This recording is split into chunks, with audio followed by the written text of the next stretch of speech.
না মানে মানে মানে তোমার বাবা ডাব বিক্রি করে এই জন্য তুমি পরিচয় দিয়ে দ্বিধাদ্বন্দ্ব বোধ করতেছিলে, তাই না?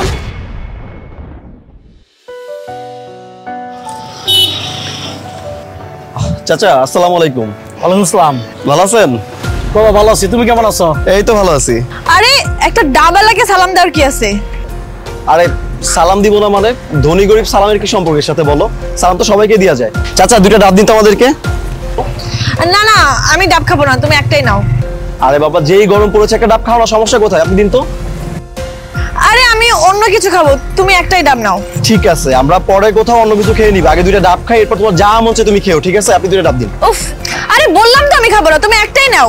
আমরা দুইটা ডাব খাই, ডাব খেতে খেতে তোমাকে একটা কাহিনী শোনাচ্ছি, এই চাচার কাহিনী। জানো এই চাচা এখানে কেন ব্যবসা করতেছে? আসলে চাচা না দুইটা সন্তান আছে, দুইটা সন্তানই খুবই কুলাঙ্গার, ওরা দেখাশোনা কিছুই করে না। আমি ওনাকে কিছুদিন আগে এই রাস্তার মোড়ে পাই, এরপর ওখানে দেখলাম যে বসে বসে কান্না করতেছে।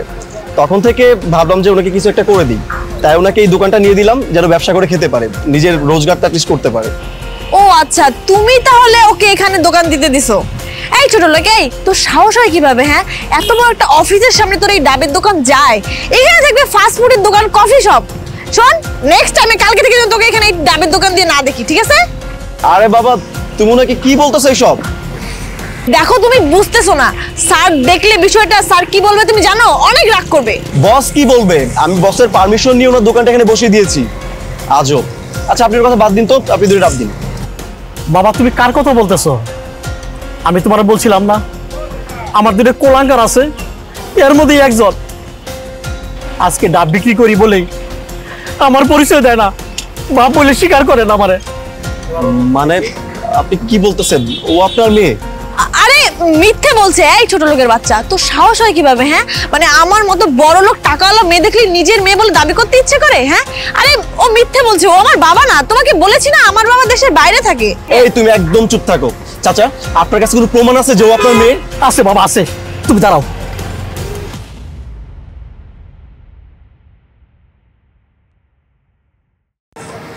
এই তোমার ফোনে কেন রিং হইতেছে?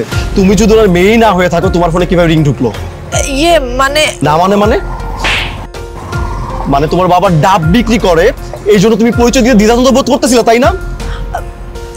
আসলে দেখো, আমি ভেবেছি দুদিন পরে আমাদের বিয়ে, আর আমি তোমাকে হারাতে চাই না, আমি তোমাকে অনেক ভালোবাসি।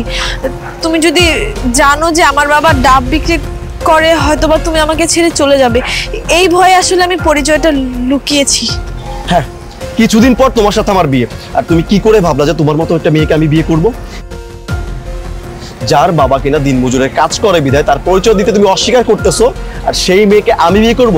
এই তোমার মতো মেয়েকে যদি আমি বিয়ে করে বাসায় নিয়ে যাই, তুমি তো কয়েকদিন পর আমার বাবা মাকে অস্বীকার করবা।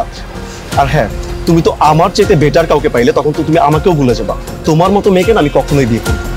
দেখো তুমি আমাকে ভুল বোঝো না, আমি আমার ভুলটা বুঝতে পেরেছি, তুমি আমাকে মাফ করে দাও প্লিজ। দেখো ক্ষমা আমার কাছে না, ক্ষমা তুমি তোমার বাবার কাছে চাও, আর ফার্দার তুমি আমার সাথে কোনো কন্ট্যাক্ট করবো না।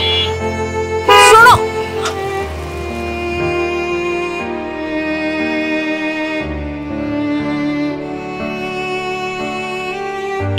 বাবা আমি জানি আমি তোমার সাথে যা করেছি এটা ক্ষমার যোগ্য না, আমি সত্যি তোমার একটা কুলাঙ্গার সন্তান, কিন্তু প্লিজ বাবা আমি তোমার কাছে মাপ চাইছি, আমি আমার ভুলটা বুঝতে পেরেছি, তুমি আমাকে মাফ করে দাও, কথা দিচ্ছি আর কখনো আমি এরকম ভুল করব না।